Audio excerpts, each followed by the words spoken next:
Oh, c'est vrai que quand on est DRH, manager d'entreprise, qu'on a une vie, je dirais plutôt, favorisée, alors pas forcément un parcours de vie, mais on va dire qu'on est plutôt dans les gens un petit peu favorisés, on peut se dire: «C'est pas pour moi». Alors je rappelle qu'il y a quand même des gens, alors là j'ai pris, Sammy Davis Jr. qui déjà, dans les années 50 disait, «Bah, je suis borgne, juif, noir», et en plus il était tout petit, il faisait 1,60 m ou 62 pour un homme, c'était pas très grand, et il a quand même, réussi, bah, la carrière que l'on sait, et je prends, bah, ma photo, voilà, et je vous dis que je suis soumise à discrimination potentielle. Alors pourquoi?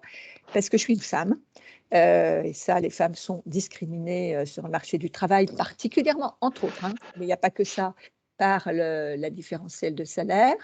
Je suis senior. Je vous rappelle que senior, ça fait mal, mais c'est 45 ans sur le marché du travail, et Oh que c'est la la vache, première ah oui. cause de discrimination, à l'emploi. Je suis blonde, et vous connaissez toutes les blagues sur les blondes qui existent, et l'apparence physique, on va le voir, à part, est quelque chose qui peut être aussi, cause de discrimination avec beaucoup de souffrance, et je suis, mère de famille. Alors mère de famille en plus nombreuse puisque j'ai 6 enfants, et ça, je peux vous dire que quand on veut travailler, c'est pas forcément un atout dans la tête de beaucoup de gens, et particulièrement, on va dire, des messieurs. Bon, en plus, je suis en train de regarder Mad Men, donc je suis particulièrement sensibilisée à la problématique de la femme au travail.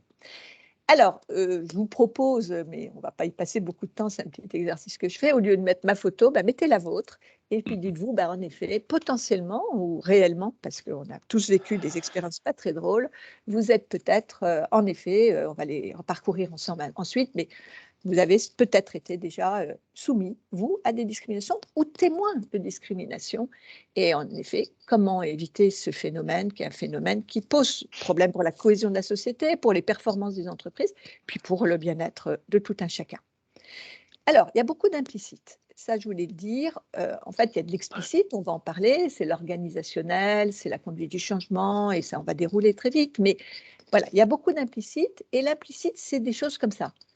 Quand vous entendez «jeune» dans l'entreprise, là, c'est un exercice que j'ai fait récemment avec une grosse entreprise d'assurance, on prend un petit paperboard. Allez, qu'est-ce que vous entendez quand vous entendez «jeune»? Voilà, ben, alors j'ai pris des choses un peu plus négatives, il y avait des choses positives, mais peu impliqué, il n'est pas vraiment là, il se croit multitâche, il a un faible sentiment d'appartenance à l'entreprise, il rejette l'autorité, il est très individualiste. Et puis il a une forte estime de soi, hein, «T'inquiète, je gère», ouais, puis en fait, il gère pas grand-chose, voilà, il pense qu'aux RTT, aux vacances, et d'ailleurs, quand vous tapez sur Google, ce que j'ai fait, jeune, dans l'entreprise, génération Z, vous avez ce type de posture, voilà. On est dans des représentations, Mmh. qui nous amènent à avoir, tout de suite plein d'adjectifs. Il y en a qui sont plus positifs, mais pas forcément, qui nous amènent à penser que c'est quelqu'un de compliqué à manager. Je fais le même exercice avec senior. Bon, bah, il est senior, voilà, la photo qui arrive quand vous tapez «travailleur senior» sur Google. Donc moins productif, des compétences obsolètes, puis il coûte plus cher, et puis bon, il va avoir du mal à s'adapter, donc il va falloir, voilà, des coûts d'adaptation, et puis il est moins motivé, puis il pense à la retraite. Voilà, alors lui aussi, il est moins facile à manager, et l'exercice, on pourrait le faire avec, il est musulman, elle est obèse, elle est blonde, il est homosexuel, et cetera, et cetera. Donc de façon implicite, souvent, pas, méchante, pas perverse, on est comme ça, dans des représentations qui nous arrivent, et je peux vous dire, enfin, que tout le monde, si on fend l'armure, je pense que vous aurez tous chacun vos propres, champs, je dirais, de croyances. Alors il y avait quelqu'un, enfin une entreprise dès 2004, moi j'ai commencé à travailler en 2000 à peu près sur ces sujets-là, qui avait été très, très performante sur l'idée de casser, enfin de mettre en avant, de rendre explicite l'implicite, en cassant, enfin en pointant du doigt, je dirais, ses croyances, et pour les casser. Voilà, et on avait des pubs, qui ont ensuite disparu, mais qui étaient très, très fortes. Je peux vous dire qu'en 2004, ça fait presque 20 ans, on n'avait pas l'habitude de voir ça. On est un peu plus accoutumés. Ce jeune est un casseur. Il est noir, il a une capuche sur la tête, etc. Cet homme n'a pas d'avenir. Il est senior. Cette femme est un poids. La grossesse est vraiment, une cause de discrimination. Voilà, pour le moment, bah, elle va être absente, et puis elle va prendre un congé pathologique et un congé maternité, et puis bon, on ne sait pas quand on va la revoir. Et cette fille ne peut rien faire, toute la question du handicap. Donc on avait, bien compris, on a compris depuis longtemps, les psychologues nous y aident, que ces représentations posent problème. Alors, comment on en arrive là? Donc, on a un cercle qui est un cercle assez courant, même complètement courant chez tout le monde, dans la construction psychique de notre environnement. On va passer petit à petit de la catégorisation aux stéréotypes, ce qui n'est pas trop embêtant, mais ensuite aux préjugés, qui peuvent conduire à la stigmatisation, à la discrimination et à l'exclusion. Alors, à la naissance, j'ai essayé de représenter notre naissance, mais je n'en ai aucun souvenir, vous non plus, je pense. On découvre un monde, évidemment, explosif, je dirais, point de vue compréhension. On ne sait pas, cette complexité est agressive comme tout. Et ce que va faire le bébé dès le début, il va catégoriser. Son cerveau, psychiquement, va catégoriser. Alors, évidemment, il y a maman et les autres. Après, il y a maman, papa et les autres. Après, il y a la nounou. Et puis après, on grandit en catégorisant. Quand on est à l'école maternelle, les garçons et les filles. Voilà, on a plein de choses qui nous aident. Et ça, c'est un processus tout à fait normal à simplifier un monde qui est beaucoup trop compliqué à penser. Et c'est d'ailleurs la catégorisation une des façons de travailler en sciences. Je pense à toute la science, par exemple, qui va toucher les plantes ou les animaux, où on catégorise, on catégorise. Ensuite, on va stéréotyper. Alors, vous voyez, un beau stéréotype du français moyen, béret, baguette, bouteille de vin, marinière, voilà. Et c'est vrai que des fois, je vais faire cet exercice dans une salle. Quand je dis « les Français sont », tout le monde va sortir dragueur, râleur, pardon. Dragueur, c'est les Italiens. Voilà, les Italiens sont dragueurs, les Français sont râleurs. Et on a comme ça plein de stéréotypes. Alors, je dirais, on est sur quelque chose qui nous aide à avoir des visions partagées du monde. D'ailleurs, ça pose tout le problème de l'ancrage culturel. Le problème après, c'est quand on arrive aux préjugés. Et les préjugés, c'est tout simple, c'est juger avant. C'est-à-dire qu'on ne va pas prendre la peine de connaître la personne, et comme on l'a vu tout à l'heure avec vieux ou jeune, ça peut être femme, ben, on va arriver avec déjà toutes nos croyances sans se dire qu'il y a des jeunes, c'est des jeunes, des femmes, et qu'il y a des vieux qui sont des geeks, des jeunes qui sont hyper classiques dans leur façon de vouloir travailler ou conduire le monde, et puis qu'il y a des femmes qui ont envie de booster des entreprises. On a tous des exemples en tête. Ces préjugés conduisent souvent à la discrimination. Discrimination, ça veut dire on va écarter des gens au profit d'autres, ou on va mener, on va le voir la définition, mais on va ne pas les mettre en avant sur des projets, alors je reste dans la sphère du travail, pour ce qu'ils sont, jeunes, vieux, femmes, etc. Alors, je dis bien une chose, le monde du travail est discriminant. Vous êtes discriminant et c'est obligatoire. Quand vous recrutez, il y a un poste et il y a 100 candidats. Donc, vous discriminez. Il faut faire la différence entre discriminant, parce qu'en effet, cette personne a de meilleures compétences qu'une autre, par exemple pour un poste. Discriminatoire, c'est je n'en veux pas parce qu'il est homosexuel et pour moi, cette composante fragile, féminine chez un homme ne passe pas, par exemple, pour une fonction de management. Et puis, la discrimination va nous conduire à l'exclusion. Alors, qu'est-ce que c'est que la discrimination? Parce que sur ces sujets-là, il y a tellement de choses qui sont dites que moi, je propose toujours de revenir à la loi. La loi est hyper bien faite en l'occurrence. Elle nous donne des définitions et on va très rapidement les voir. C'est quand on traite quelqu'un ou un groupe de façon défavorable à cause de ce qu'il est. Voilà, on n'a pas de justification. Bon, ou alors, ça va être, comme je dis, elle est trop grosse, donc elle ne peut pas représenter l'entreprise à l'accueil. Voilà. Mais alors, elle était hyper compétente comme secrétaire d'accueil ou standardiste. Ben non, on ne veut pas le savoir. Voilà. Alors, des fois, c'est très visible et très revendiqué. Donc, j'ai repris un exemple d'un règlement intérieur qui réserve aux hommes seulement la faculté de demeurer dans l'entreprise après 50 ans. Alors là, c'est cash, voilà. On n'est pas un homme, on n'a pas le droit. Et puis, il y a le problème de tout ce qui est discrimination indirecte. Et c'est là où le management va vraiment jouer un rôle très, très important. Peut-être éteindre des micros, là, il y a quelqu'un qui a un micro ouvert, voilà, et avec des bruits voilà, qui sont un peu perturbants. Discrimination indirecte, c'est l'idée que vous n'avez pas le sentiment de discriminer. Vous n'écartez pas une catégorie de la population, mais vous allez prendre des mesures qui, en fait, vont, par effet boomerang, être discriminatoires. Par exemple, une entreprise qui va dire « je ne donne pas de prime à des gens qui sont salariés à temps partiel ». Et puis, en fait, on constate que les salariés à temps partiel, c'est des femmes. Voilà. Donc là, vous voyez bien que indirectement, vous discriminez les femmes.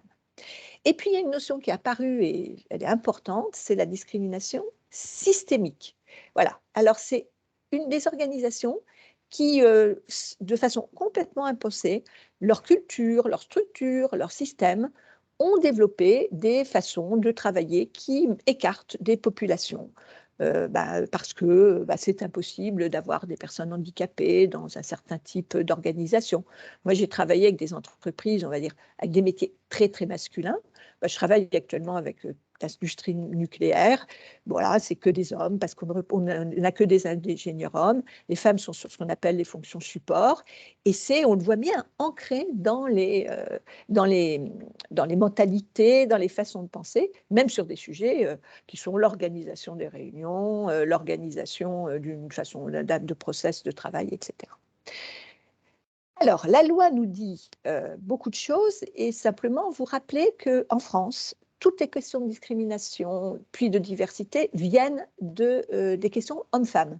Avec la première loi, alors on pourrait remonter à 1789 sur l'égalité des citoyens. Là, je reste vraiment dans la sphère professionnelle.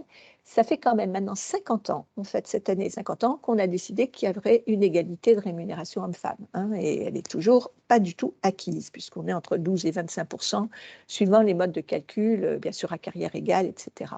Et vous voyez sur ce slide que vous aurez que on empile les lois, alors particulièrement femmes-hommes, mais on a aussi les questions du handicap, les questions des seniors, et on a énormément de lois qui font et qui montrent que la loi ne suffit pas. C'est pour ça que le management et ce qu'on va appeler la soft law du management est si important. Celle qui est la plus, vraiment qui a fait bloc et qui nous permet d'avoir un socle commun, c'est le 17 novembre 2001, la loi qui vraiment décrit les discriminations et qui décrit vraiment toutes les phases du travail.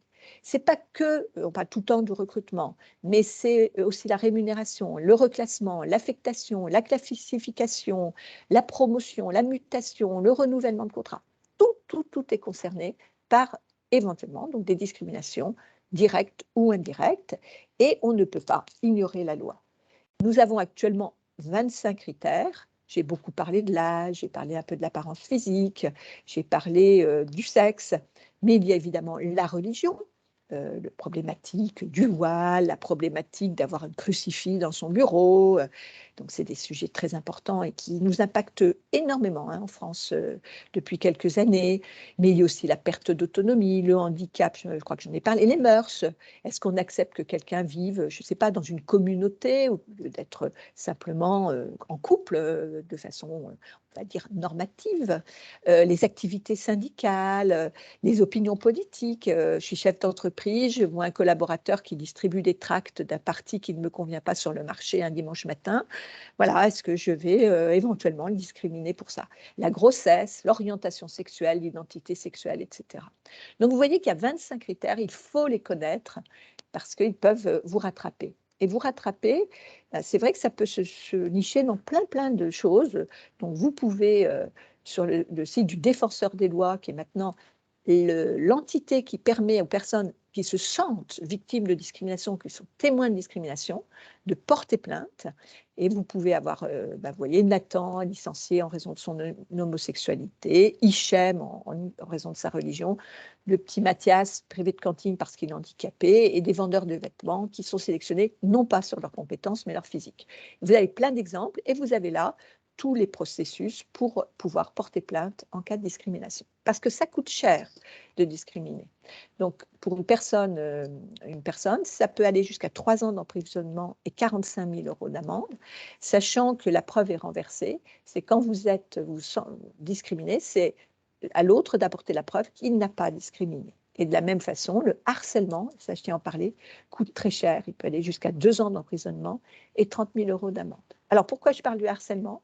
Parce que beaucoup de discrimination, quand on regarde les condamnations, viennent souvent d'humour, de petites phrases qui sont des phrases toxiques. On rigole d'un physique, d'une personne qu'on considère comme différente, d'une religion. Ça fait bien rire tout le monde, mais comme le disait près des proches, où on peut rire de tout, mais pas avec tout le monde, et ça peut être qualifié en harcèlement. L'humour est depuis des années une cause très importante de condamnation dans le monde du travail aux États-Unis, et ça arrive vraiment en France. Alors, beaucoup de souffrance et beaucoup de sous-performance. Quand vous vous sentez discriminé, quand vous vous sentez harcelé, eh bien, non seulement la personne est elle-même en souffrance et forcément en sous-performance, parce qu'elle ne peut pas développer ses talents, mais ça créerait un climat autour d'elle et dans l'entreprise, si c'est systémique, qui fait qu'on est vraiment en perte de performance. Ça a été vraiment largement démontré. Sachant qu'il n'y a pas de petits sujets. Ce n'est pas simplement parce qu'il y a une personne à un moment qui... Voilà, on n'attend pas que toutes les femmes, toutes les personnes en situation de handicap, voilà, on a des sujets dont il faut saisir et savoir les dénoncer. La France a un gros problème, alors qu'on fait remonter à la Seconde Guerre mondiale, sur ce qu'on appelle en Angleterre, enfin dans les pays anglo-saxons, le whistleblowing. Je dois interpeller quand je suis témoin, par exemple, ou victime d'une discrimination. En France, c'est très mal vu. Ah, on ne va pas poucaver, comme on dit dans les cours de récréation. Non, il faut le dire, parce que rien n'est normal dans ces situations-là. Alors, pour l'entreprise, pour l'organisation, je pense que toutes vos entreprises se veulent responsables, hein, le fameux cadre de la RSE, responsabilité sociétale des entreprises.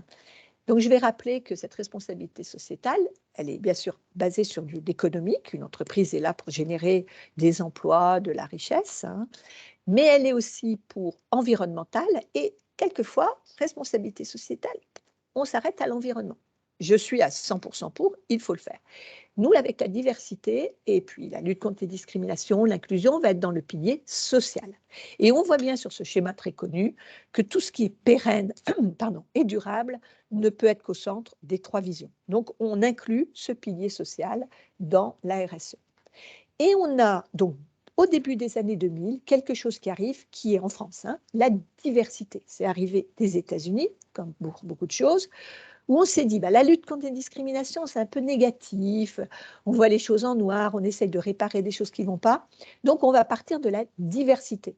Alors la diversité, c'est positif, c'est l'idée que la différence est une richesse pour tout le monde.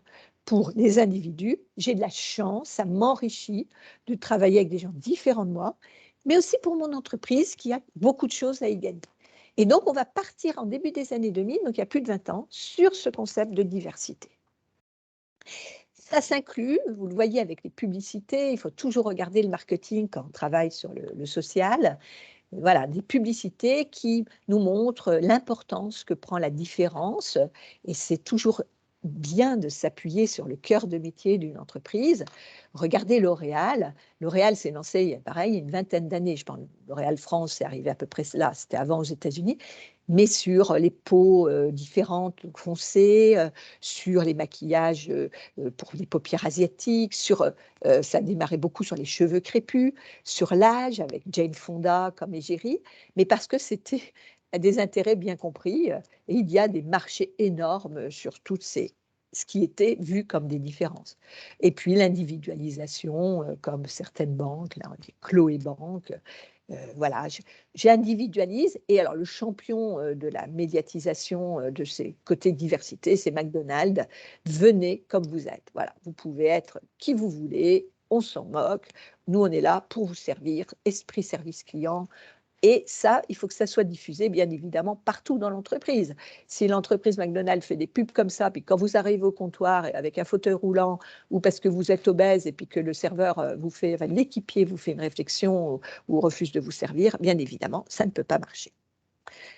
Donc la diversité, elle va avoir des enjeux très très différents, qu'on peut passer, je dirais, la contrainte, la lutte contre les contraintes. Je ne veux pas être en dehors des limites légales, et ça peut faire très, très mal, hein. Il y a des entreprises qui ont été abîmées, je parlais de L'Oréal ou d'Adecco, hein, voilà, qui ont été condamnées pour discrimination, on en voit tous les jours, et ça c'est pas bon pour l'image de l'entreprise. Donc déjà, pas perdre d'argent et pas perdre en réputation, être socialement responsable, et puis après comprendre que on peut accroître donc les performances des personnes et les performances de l'entreprise. Et là, on n'est plus dans des concepts, hein. On est vraiment dans le dur. Je parlais tout à l'heure de L'Oréal, mais plein d'entreprises. Moi, j'ai dirigé une école de management. On avait tout intérêt à faire valoir la diversité pour avoir des étudiants talentueux, différents, des enseignants différents aussi, et créatifs, et on avait vraiment tout à gagner aussi en réputation, bien évidemment. Donc, le business case, ce qu'on appelle un business case, c'est quand on calcule des retours sur investissement, alors qu'ils ne sont pas toujours financiers ou quantifiés, mais qui peuvent être aussi qualitatifs. C'est des meilleurs recrutements, tous les talents, un meilleur investissement des salariés. On le sait, vous recrutez des seniors, des handicapés, il va y avoir un meilleur investissement. Ils ont connu le chômage, ils savent que voilà, vous avez fait un effort, ou ils le voient comme ça. Ils vont donc aussi être beaucoup plus fidèles à l'entreprise et ça va diffuser, hein, dans l'organisation. Le turnover va être plus faible. Tout ça est démontré par des études, hein. Une meilleure attractivité parce que vous avez une meilleure réputation et puis vous êtes ouvert à plus de population. Votre légitimité en termes d'acteur sociétal, on parle beaucoup des entreprises à mission, vous êtes légitime. Et puis là aussi, tout le démontre, vous êtes sur plus de créativité. C'est simple à comprendre, hein, quand on est un groupe avec des angles différents sur un sujet, la mère de famille de 50 ans, le jeune de 20 ans, la personne en situation de handicap, etc. On a des regards différents et on est plus créatif, même si éventuellement les coûts d'entrée sont plus importants. Voilà, ça pose toute la question de l'investissement immatériel. Il va falloir investir sur des choses qui ne sont pas si visibles que ça, et c'est plus difficile que d'investir, on le sait avec la formation, hein, qui est un investissement immatériel, qu'un bon gros ordinateur ou une machine-outil. Alors, il y a eu un moment, on s'est dit la diversité, vous savez, dans le monde du management, on aime bien les modes, on aime bien l'inflation sémantique. La diversité, on s'est dit, on va en faire encore mieux, on va passer à l'inclusion, et on va en parler. Voilà. Alors, la diversité, c'était peut-être plus des groupes, hein. J'ai parlé des personnes homosexuelles, des femmes. Et l'inclusion, c'est vraiment aller encore un pas plus fort sur la revendiquer, donc l'individualité des personnes. Et l'inclusion pourrait se définir en deux mots, donc la différence dans l'indifférence. Voilà. T'es plus gros, t'es plus blond, t'es plus... Voilà, c'est ta différence et je ne vais pas valoriser ta différence comme pouvait le faire la diversité. Alors, je vous remets des pubs, vous voyez, pour des cibles pour hommes, vous voyez, qui ne sont pas particulièrement mannequins, taille mannequin, l'âge dans les vêtements. Coca-Cola aussi a beaucoup donné, là plus sur les effets d'origine ethnique. Je reviens sur McDonald's. Voilà, donc on va penser en dehors de ce qu'on appelle un concept qui s'appelle le calibrage anthropologique, qui est de dire, quand je représente mon entreprise, qui je vois. Et on sort de ce qui est souvent le mâle de 40 ans, père de famille, en couple, hétéro, etc.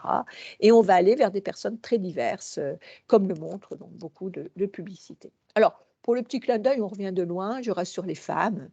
Voilà, des publicités qui ne sont pas si anciennes que ça, hein. On ne remonte pas à l'homme préhistorique. Là aussi, il y aurait beaucoup de choses à dire sur les représentations des hommes préhistoriques, hein. Il y a beaucoup d'articles récents. Non, les femmes aussi chassaient et ne se faisaient pas tirer par les cheveux pour entrer dans les cavernes. Voilà, je vous laisse regarder ces pubs.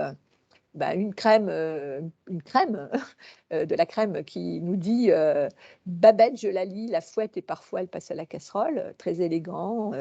La femme à genoux, je vous dis, ça rappelle Mad Men, années 60, voilà, pour servir le petit déjeuner à son mari. Le point G, il est aussi dans la penderie, les trois Suisses, très drôle, et puis les allusions sexuelles à la boisson, là, je crois que c'était Perrier, et voilà. Donc on revient de loin, et c'est vrai qu'on est maintenant de plus en plus attentif à ces sujets. Alors, faire. Faire, c'est une conduite du changement. Je montre souvent ce dessin que vous connaissez souvent, mais voilà, tout le monde est prêt, hein. J'imagine que quand vous entendez mon exposé, oui, c'est pas normal qu'on rejette des gens pour ce qu'ils sont. Et quand on commence à dire, voilà, on va conduire le changement, on sait que Ça va bouger les lignes de beaucoup, beaucoup de choses et ça va même bouleverser des systèmes de valeurs, les mythes, remettre en cause les mythes de l'entreprise. Je pense à ces entreprises qui sont construites sur des hommes en costume cravate depuis des dizaines d'années, des symboles, cravate, des routines, des structures de pouvoir. Travailler avec des entreprises, ben oui, quand les femmes arrivent dans les sphères de direction, ben les hommes, par définition, il n'y a pas de place pour tout le monde. Donc, se sentent en perte de pouvoir. Voilà, donc on va bouleverser, en mettant en place ces sujets, beaucoup de choses qui sont beaucoup plus profondes qu'un process de recrutement. Voilà. Un bon point de départ, c'est de faire un diagnostic. Alors, partir d'un diagnostic dans son entreprise en se disant où sont, par exemple, les risques de discrimination, puisque c'est plutôt comme ça qu'on va pouvoir travailler.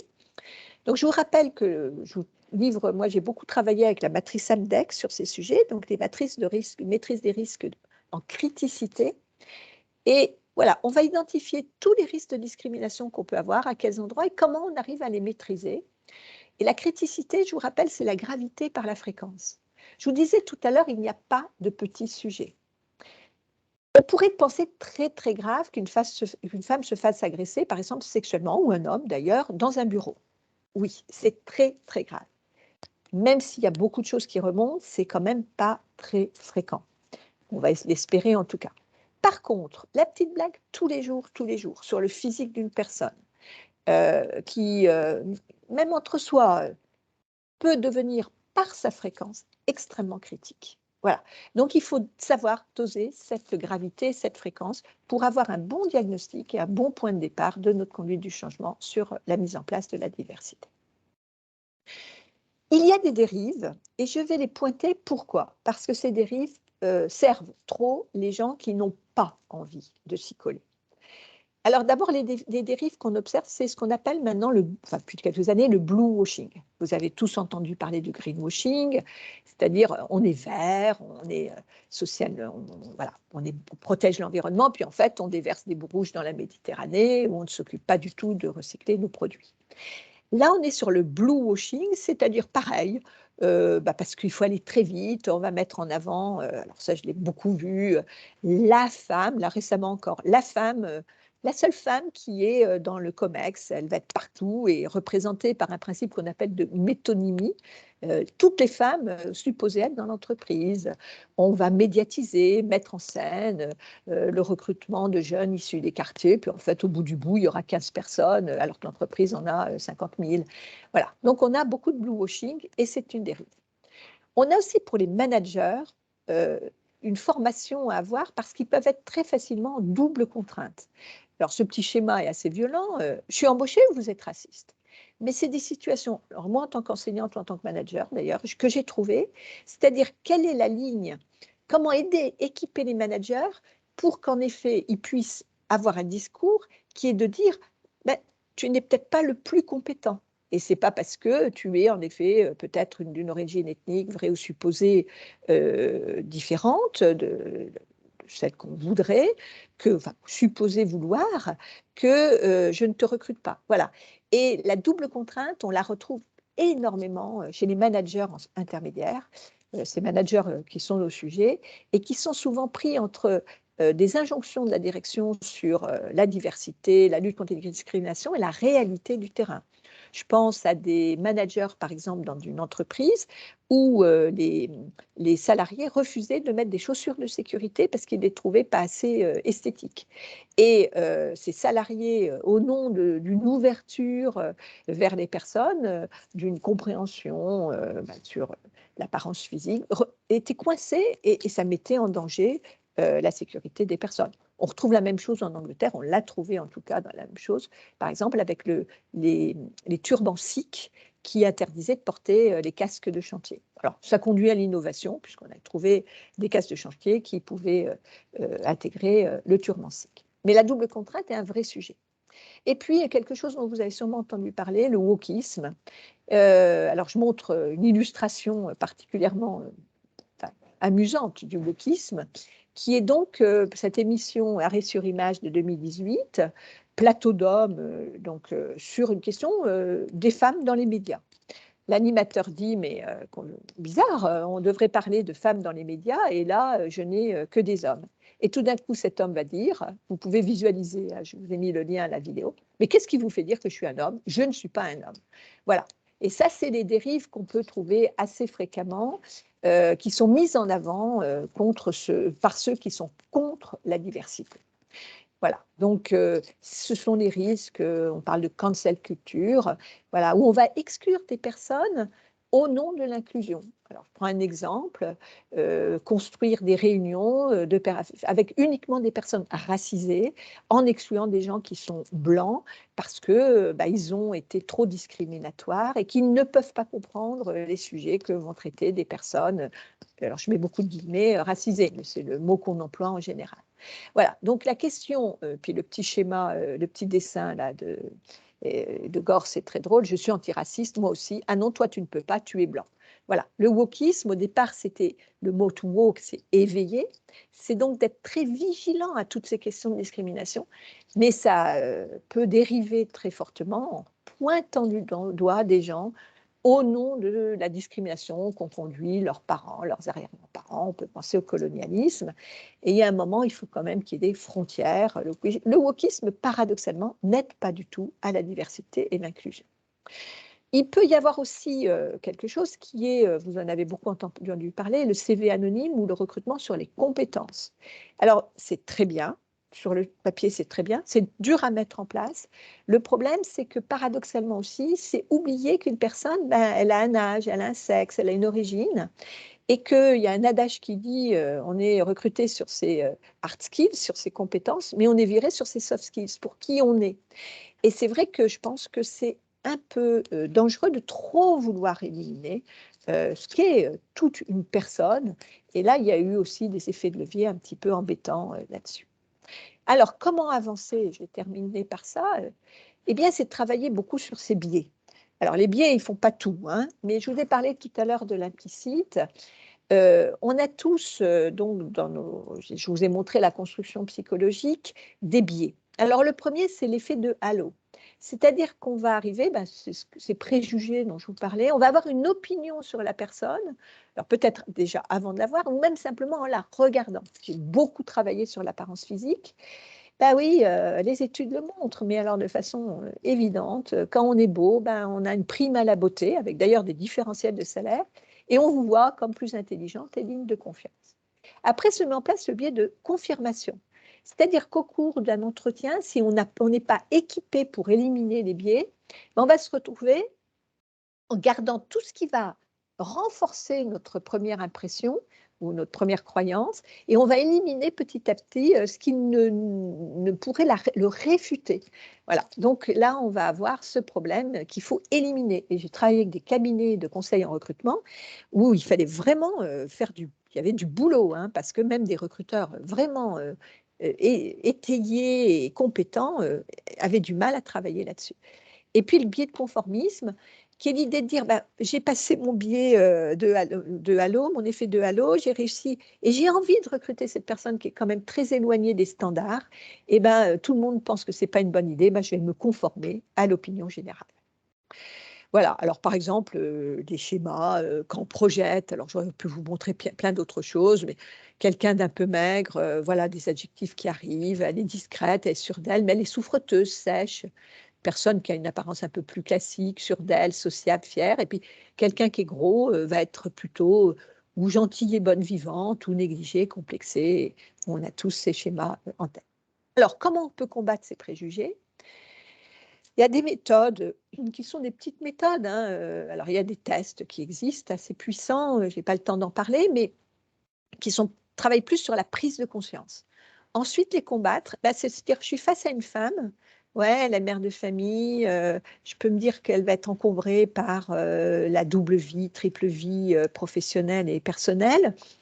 Je peux penser à des modèles positifs de femmes puissantes qui ont passé tous ces obstacles, parce qu'on peut le faire, ou quelqu'un dans notre entourage. Pareil pour des personnes issues des minorités. Travailler ensemble, c'est-à-dire ne pas recruter, ne pas penser la promotion d'une personne tout seul, mais en faire, là aussi, avoir des points de vue divers sur la question. Surtout ne pas agir dans la précipitation, sous le coup du stress ou de la fatigue. Là, on sait que les préjugés vont avoir une porte ouverte si on est fatigué ou stressé. Non, on fait un stop et on dit demain ou après-demain, après avoir discuté avec d'autres, je vais prendre une décision de promotion, d'augmentation de salaire, etc. Visualiser des scénarios alternatifs. Et si, et si, et si au lieu de prendre encore un homme, je prenais une femme? Et si au lieu de prendre une personne valide, je prenais une personne handicapée? Qu'est-ce qui se passerait? C'est peut-être pas si grave que ça. Et puis, prendre conscience donc, de ces préjugés qui sont implicites. Voilà, donc l'idée, c'est de lutter contre les croyances auto-limitantes. Ces tests qui avaient été faits il y a déjà 30 ans ont été remis au goût du jour par des émissions de télévision. Donc, ces petits enfants noirs, 4-5 ans, à qui on propose des poupées noires, une poupée noire et une poupée blanche, alors qu'ils sont tout petits, hein, la vie leur est vraiment ouverte. Je n'ai pas le temps de vous montrer la vidéo, mais là aussi, vous trouverez le lien, et qui vont taxer de méchante ou de vilaine une poupée noire, alors qu'ils disent qu'elle leur ressemble et qui vont trouver belle une poupée blanche aux yeux bleus. On voit bien que la discrimination et la diversité se jouent dès la toute petite enfance avec ce qu'on va appeler ces croyances auto-limitantes. Je ne peux pas faire ça parce que je viens de tel quartier. Je ne peux pas faire ça parce que je suis handicapée ou parce que je suis une fille. Alors, il y a plein de contre-exemples. Il faut absolument les montrer, en parler. Je pourrais parler du destin d'Helena Rubinstein, qui est née 1,47 m, fille de rabbin à Cracovie en 1872, alors qu'il y avait énormément d'antisémitisme, destinée à être fille aînée de 8 filles, une famille de 8 filles, destinée à être mariée à un juif et qui va constamment se rebeller contre sa condition, ce qui n'était pas évident, et qui va partir d'abord à Vienne dans la famille parce que on ne peut plus la garder à Cracovie. Elle a refusé d'épouser la personne à qui on l'a destinée, qui au bout de 3 ans à Vienne va là aussi être tellement rebelle qu'on va l'envoyer en Australie et qui va à 24 ans commencer une carrière extraordinaire, créer le métier d'esthéticienne, créer le marketing cosmétique en travaillant les égéries et mourir à 92 ans aux États-Unis avec 300 000 employés, 15 usines, avec un nom extraordinaire. Voilà, et les croyances autolimitantes, elles existent, mais on peut... alors, il faut aider les gens, hein, et tout le monde n'est pas Helena Rubinstein, mais justement, l'entreprise a ce rôle, le management a ce rôle de soutenir des gens qui peut-être ne croyaient pas suffisamment en eux, et ça, c'est l'idée du coaching en management qui est très important. Alors, on voit que la France avance hein, sur ces sujets. Je vous ai mis quelques égéries actuelles. Alors, bien sûr, Omar Sy, Mimi Mati, Zinedine Zidane, plus récemment Théo Curnin, ce nageur quadri amputé, Bilal Hassani qu'on a vu donc, voilà, au concours de l'Eurovision. On avance, ça c'est très important. Il faut que ces images nous impriment et il faut que dans l'entreprise, cette question de discrimination et de diversité ne soit pas sur les murs. Il faut qu'elle soit vraiment dans les murs et qu'on travaille tous ensemble sur ces sujets-là. C'est comme ça, grille de lecture que j'ai utilisée en accompagnant des entreprises, en travaillant sur tous les sujets, l'histoire de l'organisation. Ben oui, quand on est dans le transport, souvent, c'est que des hommes. Des femmes peuvent conduire des bus, des camions. C'est le style de management, la façon dont on va parler. C'est les arbitrages sur les temps de vie. Si on met des réunions, on le sait, très tôt le matin ou tard le soir, on écarte les mamans parce que c'est elles qui s'occupent des enfants. Les conditions de travail pour les personnes handicapées, la façon dont la sexualité est vécue dans l'entreprise. On arrête certains fonds d'écran, comme j'ai pu en voir dans certaines entreprises ou certains affichages qui humilient hein, les femmes, par exemple, qui vont travailler. Donc voilà, la culture de l'inclusion se met en place, mais elle se met en place partout, et c'est pour ça qu'on parle vraiment d'un changement structurant. Voilà, donc à oublier absolument tout ce qui est déjà, si vous sortez de ce petit exposé en oubliant 2 choses, la généralisation. Ben non, c'est pas les jeunes, les vieux, les gros, non, c'est des personnes qui ont chacune leur individualité, leur état d'esprit, leurs compétences, avec leurs forces et leurs faiblesses, bien évidemment, et éviter tout ce qui est jugement de valeur négative pour ne pas mettre en place ce qu'on appelle l'effet golem, qui fait que les personnes, petite phrase par petite phrase, attitude par attitude, vont se sentir humiliées et vont elles-mêmes donc se mettre en situation d'auto-limitation. Et ça, c'est le manager intermédiaire qui tous les jours peut appuyer sur ces touches qui donnent accès à la diversité et à l'inclusion. Voilà, donc je terminerai avec une phrase de Michel Foucault. Il y croyait beaucoup, lui-même souffrant de son orientation sexuelle qui n'a pas vraiment réussi à vraiment assumer. Désormais, les identités ne se définiront plus par des origines, mais par des trajectoires. On est bien dans le potentiel, dans les talents à venir, et car l'autre n'est pas le problème, mais la solution au problème. Je crois que si on a simplement cette idée en tête, on avance tous très vite. Voilà, je vous remercie de votre attention. Merci. Merci Isabelle. Alors, je vais te laisser départager ton écran pour qu'on se retrouve tous à l'écran. Bon, comment dire? J'ai le mot qui me vient à la bouche, moi, c'est brillante introduction. Enfin voilà, je veux pas. Tu es toujours un peu bluffé par ta capacité à nous aider à prendre du recul sur des sujets qui sont pas forcément simples à aborder, avec des mots aussi qui nous permettent de tout de suite de toucher du doigt des sujets sensibles. Je vois qu'il y a Fabienne qui met un petit clap-clap. Bon, c'est bien. Michel, l'enjeu est fort, hein. Il va falloir que tu prennes le relais. Ouais, alors là, ça va pas être facile, hein. Pas facile de parler, de passer après Isabelle. Alors, en sachant que tu vois, il va falloir qu'on essaye d'être synthétique. Je vais te laisser 10-15 minutes. C'est jouable pour qu'on puisse laisser à l'auditoire le bien temps sûr, d'échanger avec bien sûr, Isabelle bien sûr, et avec bien toi. sûr. Ça marche? Oui, oui, Tu, oui. tu veux On va partager aller un vite. document? Allez, vas-y. Voilà, il est en train de se charger. Merci beaucoup, Isabelle. Moi, on va aborder le sujet de l'inclusion en fait par un angle en fait, hein, qui est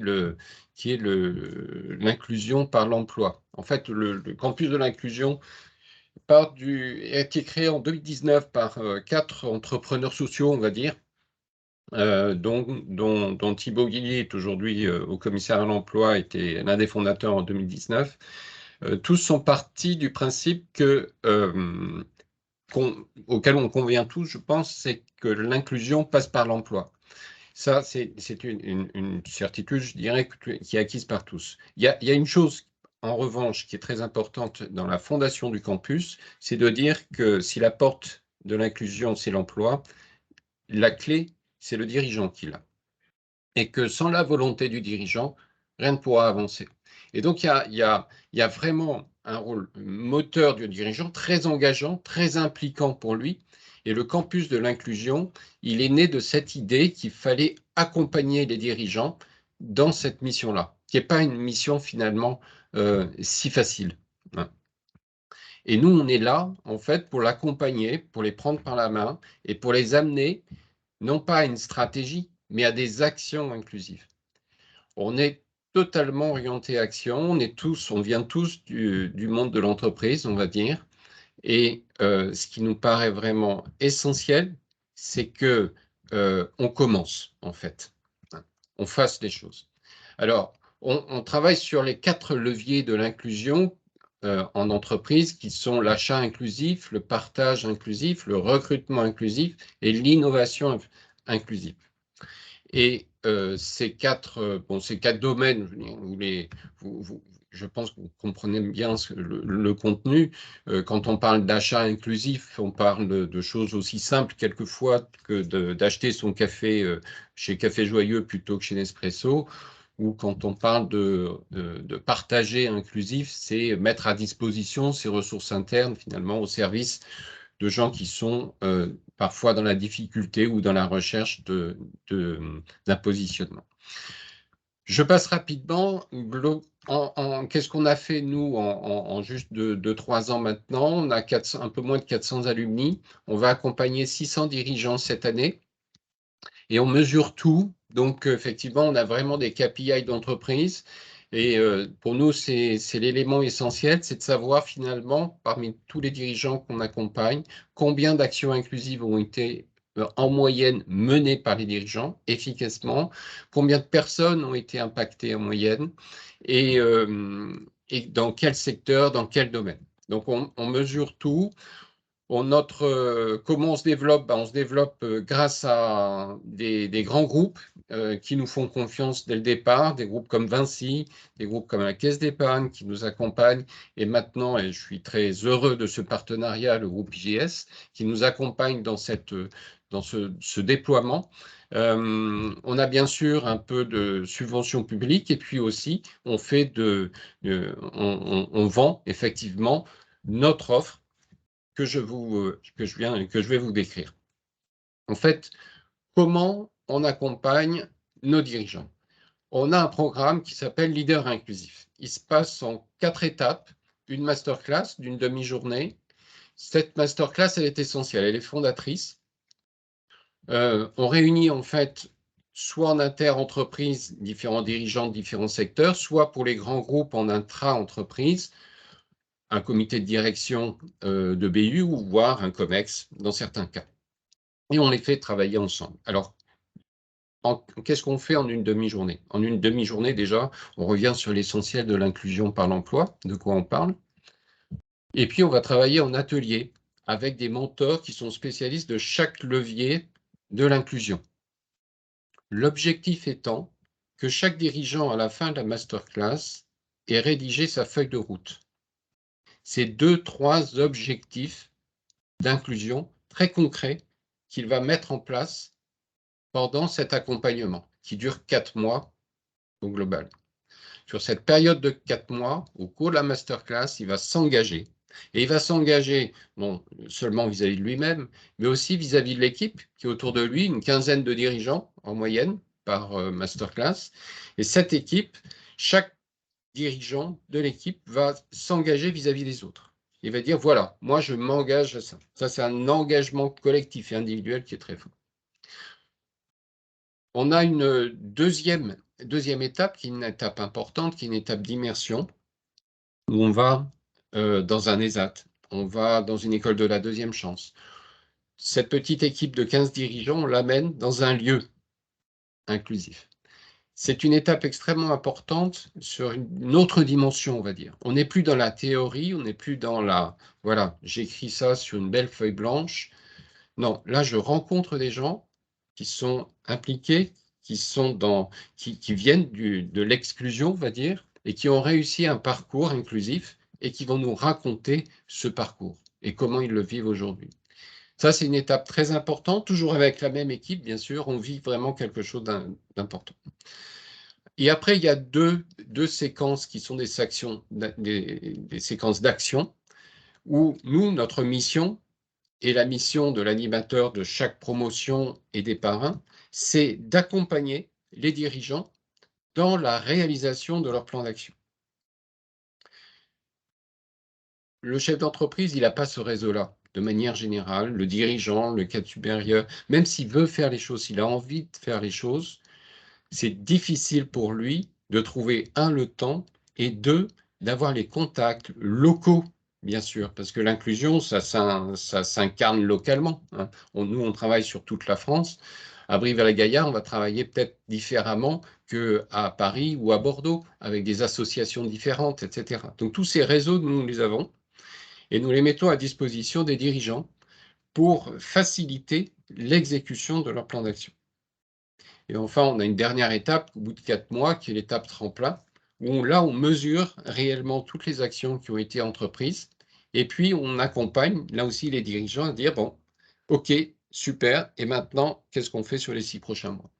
On est résolument sur des objectifs court terme. Hein, on n'est pas sur des plans moyen terme à 5 ans qu'on ne réalise pas. On est vraiment, c'est qu'est-ce que je fais sur les 6 mois à venir? Alors, voilà, on a des accompagnants, bien sûr, de qualité. On a des grands patrons qui font beaucoup de choses dans leur entreprise. Pierre Guillet, Cécile Guilloux, Pierre Dumont, Jean-François Dufresne et d'autres. Ça, c'est très important. Chaque promotion, en fait, a son parrain. Et chaque parrain se déplace lors de la masterclass pour présenter, lui, ce qu'il a fait. Les réussites, les échecs, bien sûr, parce qu'on apprend toujours beaucoup de ses échecs. Voilà. Et puis on a des animateurs, on en a 9 sur l'ensemble de la France métropolitaine qui nous accompagnent sur nos campus et qui pilotent tous nos campus. Et puis, on a des experts, effectivement, sur chaque levier. Ce qui me paraît important, et pour nous, ce qui est vraiment moteur, je vous montre un exemple sur ce slide, c'est vraiment d'accompagner les gens dans l'action.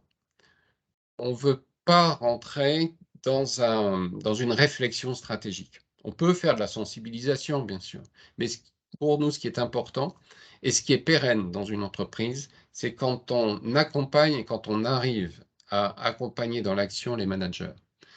Là, je vous cite l'exemple de boulanger logistique.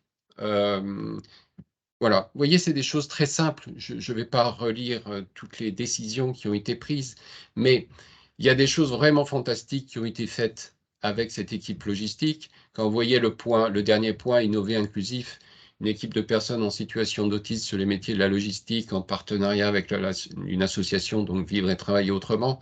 Bon, ça, c'est juste énorme. C'est donner des perspectives individuelles à chacune de ces personnes qu'ils n'auraient même pas pu imaginer il y a quelque temps.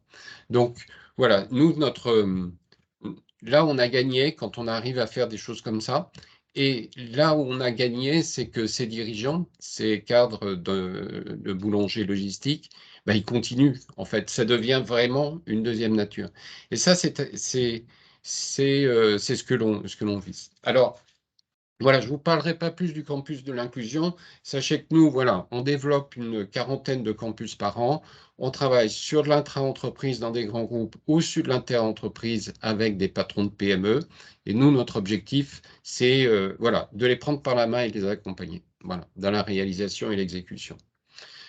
Alors, ça fait pas si longtemps que je suis au campus de l'inclusion. Moi, j'y suis rentré, j'ai un parcours de distribution. Voilà, j'ai fait un peu tous les métiers dans la distribution, j'ai dirigé des réseaux, etc. Mais ce qui m'a plu, en fait, dans le campus de l'inclusion, c'est cette dimension entrepreneuriale.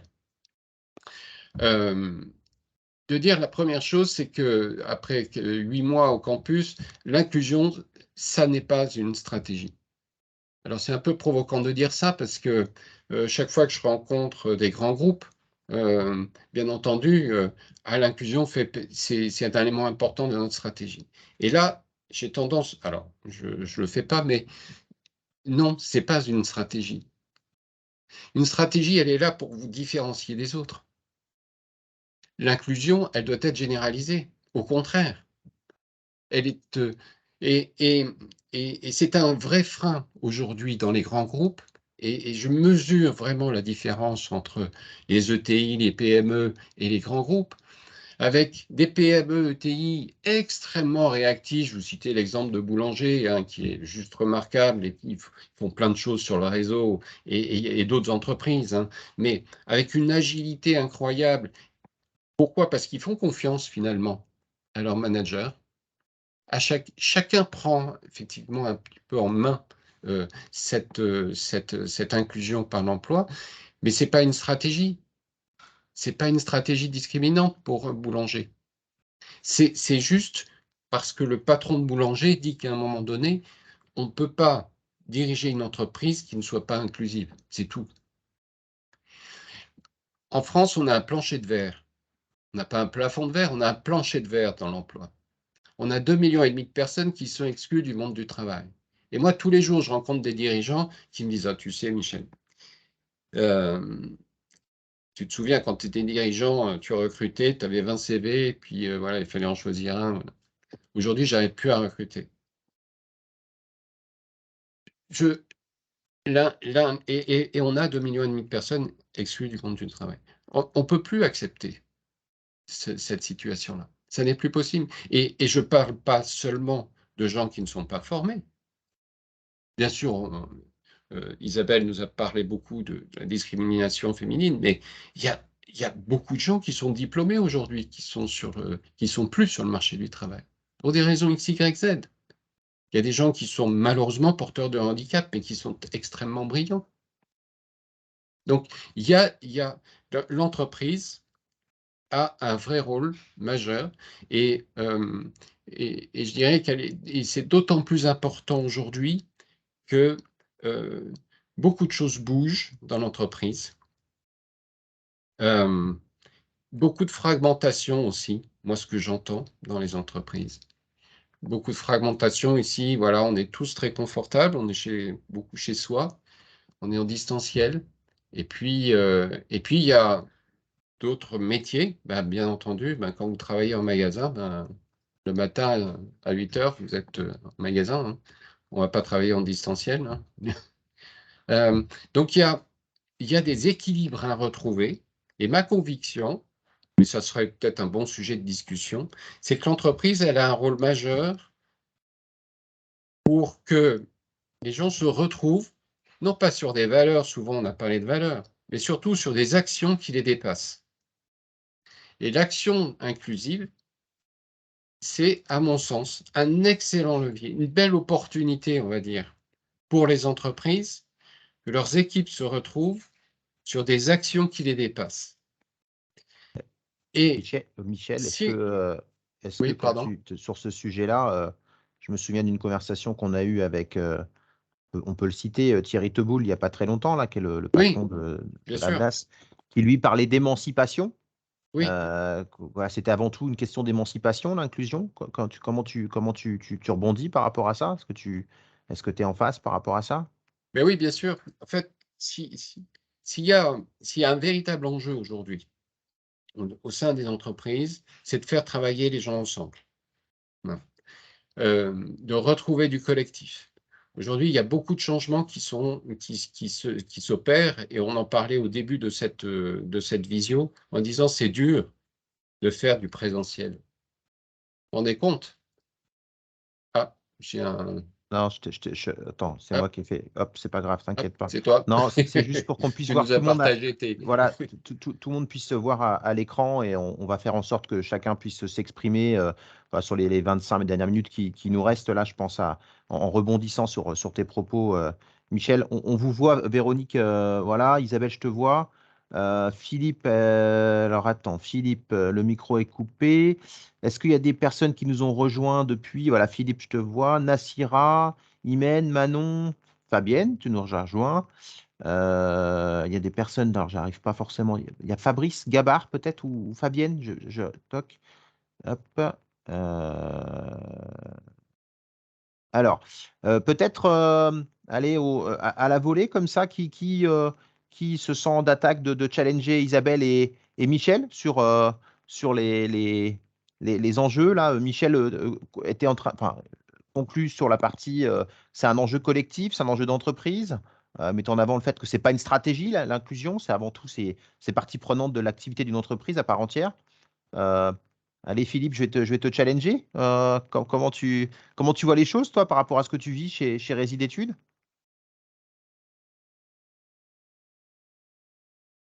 Mets ton micro, Philippe, il est coupé. Nous, ça fait déjà un certain temps qu'on a entrepris effectivement un certain nombre d'actions, hein, vers des publics justement en difficulté, enfin des publics, je pense surtout, on a fait de gros efforts sur le handicap notamment, mais également sur des gens, la différence au travers de la couleur, etc. Donc moi, je suis plutôt, comment je vais dire ça, au travers des présentations qui nous ont été faites, je trouve on est plutôt pas mal. Après, effectivement, dans l'intervention d'Isabelle, je crois que ce qui m'a interpellé le plus, en fait, comment je vais dire, toutes les sources de discrimination qui peuvent être faites. Et il y en a beaucoup, en fait. Et voilà, moi, c'est parce qu'on peut focaliser effectivement beaucoup sur la couleur, le nom, etc. Mais en fait, je m'aperçois qu'il y a pas que ça, quoi. Donc, Ah oui, c'est vaste, hein. ouais, c'est Mm. absolument. Donc, Mm. et je trouve que, voilà, moi, ça m'interpelle, ouais. Vous voyez les biais cognitifs, là, je sais comment t'évoquais, quand j'ai vu Gabar Fa sur mon écran, j'ai tout de suite pensé Fabienne, Fabien. En fait, j'ai retrouvé Ouais. sur mon écran, c'est Farida. Bienvenue, Farida. Je ne sais pas si vous voulez vous exprimer par rapport à ce que vous avez retenu, compris, ou voilà les échanges d'Isabelle ou de Michel. Euh, pour rebondir, Manon, vous qui étiez avec nous au démarrage du parcours, comment vous voyez les choses par rapport à votre industrie à vous, qui est un petit peu plus spécifique que celle de Philippe? Écoutez, en fait, merci beaucoup pour ces présentations qui sont assez inspirantes. Nous, effectivement, on est dans une industrie qui est majoritairement masculine, où on se bat en fait pour que la place des femmes soit, comment dire, reconnue et travailler une forme de, voilà, de parité, mais qui reste, je dirais, un challenge. Moi, le point qui me fait simplement réagir, c'est la notion d'exemplarité, en fait. Ces notions de discrimination, elles sont portées dans quelque part. Alors, j'aime pas beaucoup ce terme, et nous, on parle plutôt de principes fondateurs, en fait, plutôt que de valeurs. Nous, la construction de l'entreprise, c'est toujours faite sur l'humain avant tout, l'humain en premier. Et voilà, ce sont des comportements que nos dirigeants incarnent, en fait. Et moi, sur ces thématiques-là, je crois beaucoup à l'exemplarité.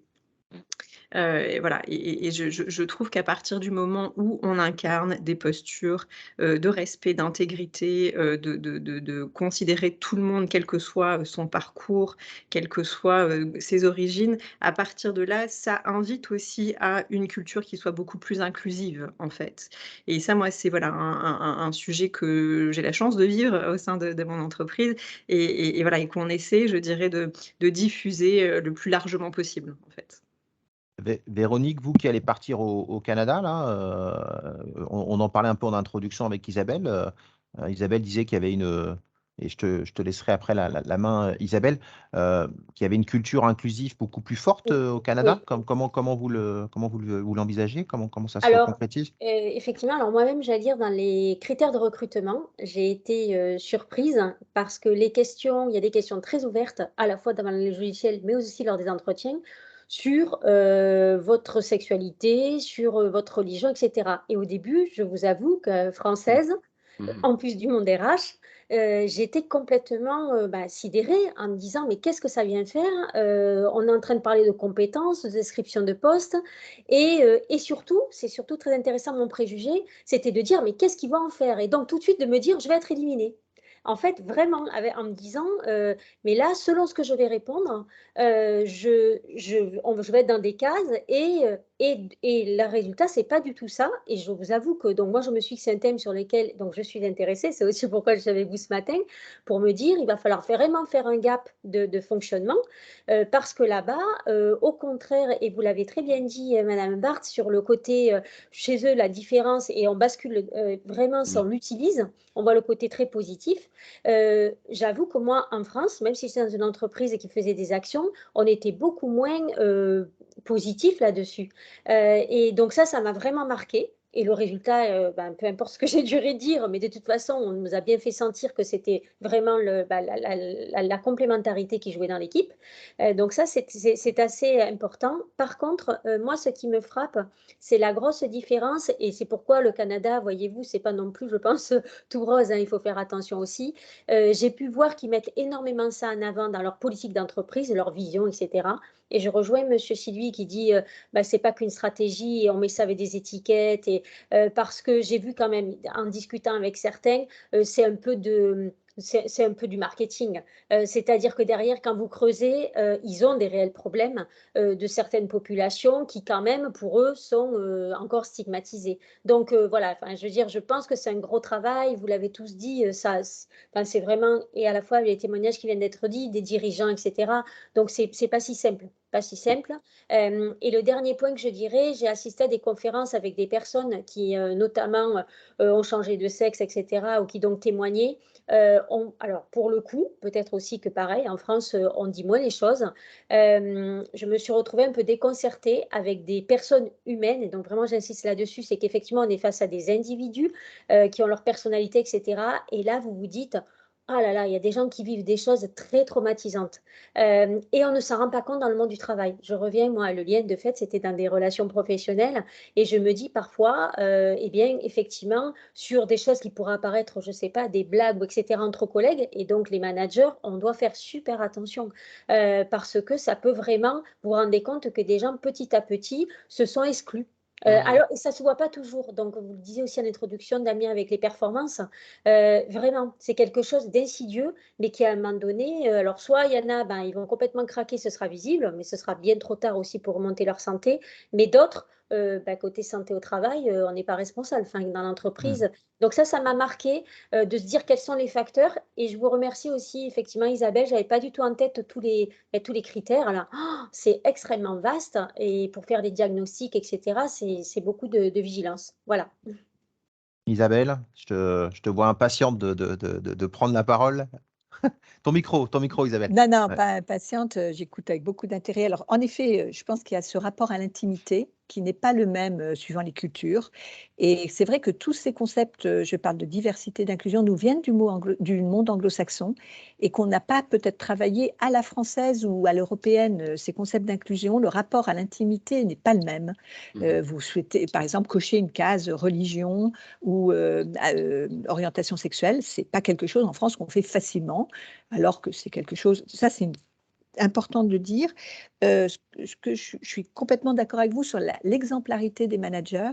Et je dis que s'il y a une théorie du ruissellement qui fonctionne, celle en économie a l'air d'être moins efficace, c'est bien l'exemplarité. C'est-à-dire que vous regardez, et Michel l'a dit, le facteur clé de succès d'un changement structurant, celui-là ou un autre, c'est l'attitude, enfin le comportement des managers. Et il faut que ça ruisselle dans toute l'organisation. La troisième chose, c'est, je l'ai constaté comme vous, il y a toujours un résidu diversité. C'est-à-dire, il y a toujours dans l'entreprise ou dans une population des gens qui n'ont pas. Voilà, par exemple, j'ai travaillé sur les petites blagues dont on parlait ou le harcèlement. C'est pas politiquement correct de se moquer d'un handicapé et tout le monde, on ne va pas le faire. Par contre, c'est beaucoup plus naturel de se moquer d'un homosexuel. Vous voyez, il y a toujours, quelle que soit l'entreprise la plus vertueuse. Voilà. Par ailleurs, par rapport à l'intervention précédente, ou l'intervention de... non, il y avait aussi ce point de la discrimination par procuration, dont je n'ai pas parlé. C'est-à-dire, vous êtes, allez, je caricature complètement, blanc, homme, 40 ans, tout va bien, hein, et vous êtes marié à quelqu'un qui est d'origine africaine, avec des enfants métis, et qui, eux, subissent la discrimination. Ben, ça ne se voit pas, ça ne peut pas se voir, mais vous en souffrez tous les jours d'entendre, par exemple, des réflexions racistes. Et pour terminer, alors je pense que je ne suis pas tout à fait d'accord avec la vision de Michel. Moi, chaque fois que j'essaye de discuter avec des dirigeants qui sont, on va dire, parce que c'est facile de parler avec des gens convaincus, mais pas convaincus, je parle de la diversité et de l'inclusion maintenant comme une innovation managériale.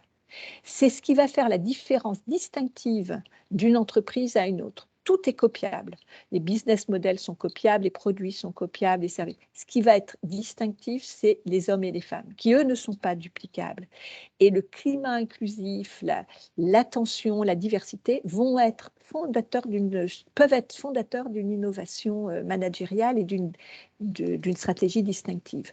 Donc, c'est comme ça, moi, que je le propose. Et bien évidemment, il faut le lier au cœur de métier. Je suis désolée, mais la grande distribution a un problème énorme de métiers pénuriques. Comme d'autres industries avant, elle se redécouvre les vertus de l'inclusion. Quand tout va bien, c'est d'ailleurs un des gros problèmes, quand tout va bien, on oublie certains sujets, ou au contraire, quand tout va mal, on discrimine encore plus sur certaines populations. Mais ce que je veux dire, c'est que voilà, on ne peut pas écarter la diversité et l'inclusion de la stratégie. Ça en fait vraiment partie prenante. Michel, Donc, par rapport à ça, voilà. bon, elle te challenge Non, un petit peu, en fait, Isabelle. si tu veux, l'inclusion, quand je dis l'inclusion de manière très provocatrice, volontairement, ça ne doit pas être une stratégie. C'est que moi, dans ma mission, effectivement, au campus de l'inclusion, je considère que ma mission, c'est d'accompagner toutes les entreprises, quelles qu'elles soient, et tous les dirigeants, quels qu'ils soient, vers l'inclusion. D'accord.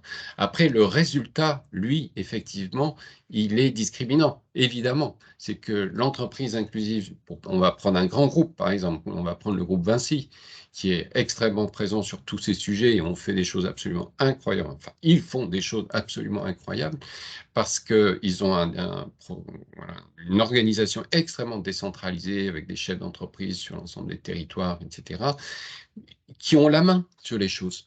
Et en fait, c'est le résultat. Ce qui est important, c'est pas la stratégie. C'est à un moment donné, effectivement, tu as le patron de Vinci qui a dit on y va, allez-y, prenez la main, c'est à vous de jouer. Et puis voilà, la stratégie, c'était ça. Le résultat, c'est une très belle entreprise, énorme, un des plus grands groupes mondiaux dans ce secteur et avec un mode de fonctionnement inclusif qui est absolument remarquable. Il y a de l'équipe là, IGS, je vois qu'il y a Imen et Fabienne qui sont encore avec nous.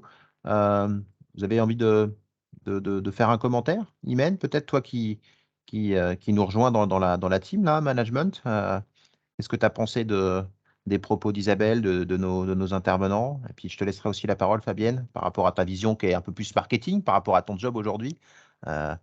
Comment tu vois les choses, Imen? Déjà, merci pour cette présentation. C'était très enrichissant et c'est vrai, il y a des choses qu'on vit au quotidien auxquelles on ne fait pas forcément attention, mais finalement, ça rentre dans la normalité alors que peut-être c'est pas si normal que ça. Après, moi, la question que je me pose aussi, je me suis retrouvée un petit peu dans plusieurs facteurs qui peuvent faire, voilà, faire partie de la diversité, mais honnêtement, je n'ai pas été victime de ce genre de situation. Et la question que je me pose justement, c'est où est la limite de la victimisation de par les personnes et de l'insertion ou l'intégration de par les organisations ou de par la société en général. C'est la limite qui n'est pas très claire en général. Enfin, les frontières ne sont pas très claires. Isabelle, peut-être?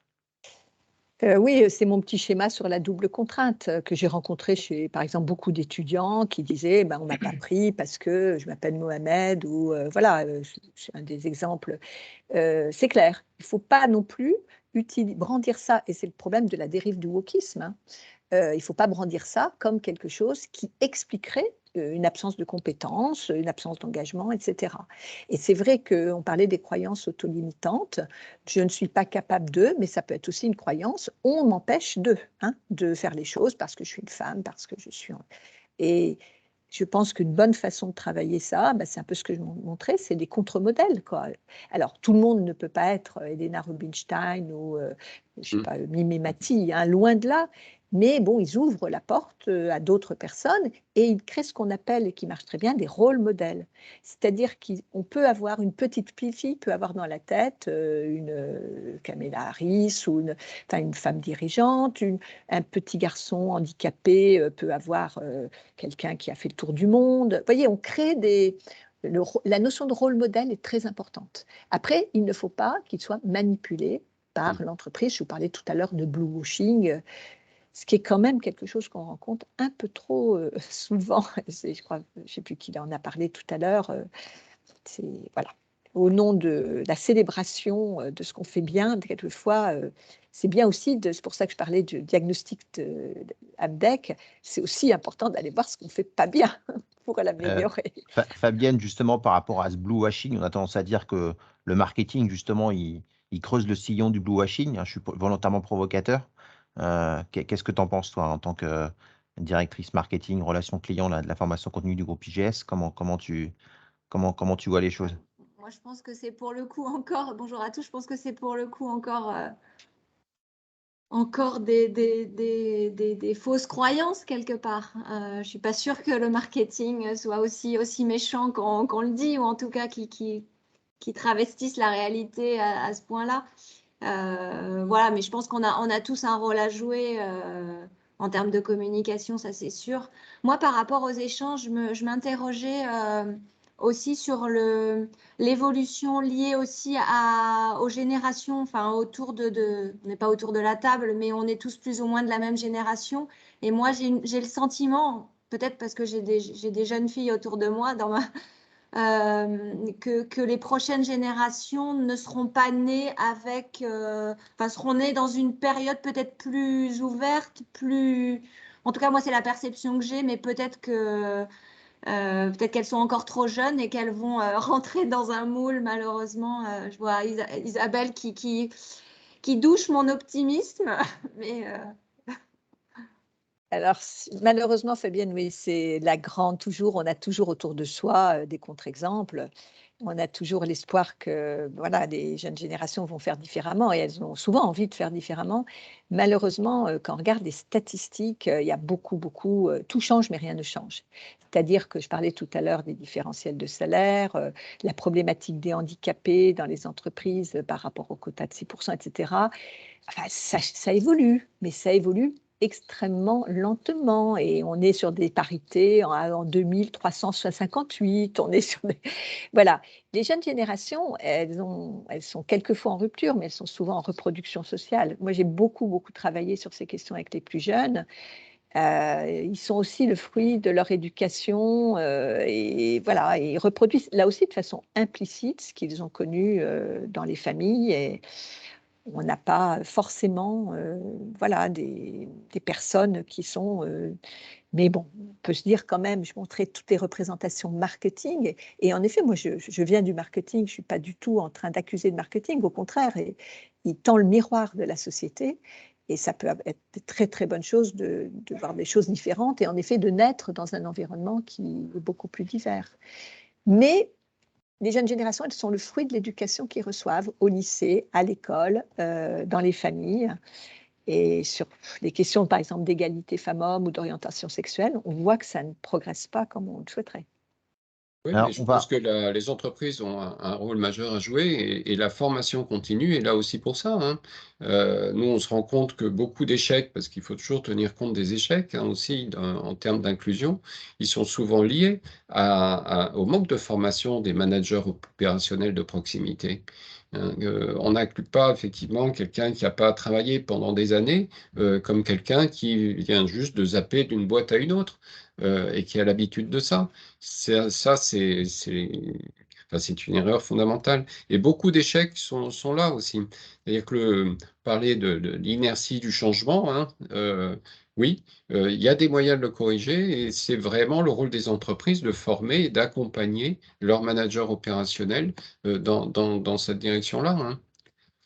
alors, on aura l'occasion d'en reparler Oui, bien sûr, d'ici mais la fin de c'est un l'année. facteur Voilà. clé d'échec ou de succès, quoi, selon Mais si on le fait ou on ne le fait pas, tout à clairement. fait. Enfin, Et nous, on le voit à notre niveau, en tous les cas. Michel en parlait tout à l'heure, chez IGS, on est en train de monter un partenariat avec le campus de l'inclusion qui va se décliner sous différentes formes, hein, et notamment, on est en train de construire au sein de ma petite équipe, là, un parcours avec les équipes de Michel sur le management inclusif, voilà, qui est en partie digitalisé, qui sera ensuite enfin, qui est en mode blended avec des ateliers derrière de mise en situation sur des problématiques de recrutement, d'intégration, tu parlais, Isabelle, de travailler sur les soft skills, justement, voilà, dans ces logiques de recrutement inclusif, tout ce qui est management de la performance, tous ces sujets-là.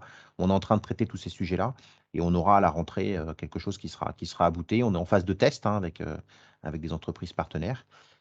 Et derrière, l'idée, c'est qu'en complément des actions de Michel qui sont pour l'instant centrées plus sur les équipes de direction, on puisse descendre d'un cran au niveau des organisations pour accompagner les managers opérationnels. Exactement. Je ne sais pas, est-ce que Philippe, Manon, Véronique voulaient dire un petit mot avant qu'on conclue? Est-ce que tout le monde est raccord avec ce qui s'est dit? Écoutez, je vais remercier tout le monde pour votre présence aujourd'hui. Je vais remercier Michel et Isabelle pour leurs interventions. Ouais, bravo. Voilà, c'était super. Alors, le principe du cercle du management, vous l'avez vu, hein, on est entre soi. Voilà, donc c'est l'occasion vraiment d'échanger, de partager. Et alors, Isabelle, rappelle-moi, je crois que les prochaines problématiques qu'on va traiter ensemble, on a échangé. Alors, attends, on l'a mis hier. Alors, qu'est-ce qu'on s'est dit? On s'est dit le 7 octobre prochain. Alors, attends, oh là là, c'est moi qui écrit comme un médecin. La fonction managériale. C'est l'attrait de la fonction managériale, c'est ça, Fabienne, c'est ça.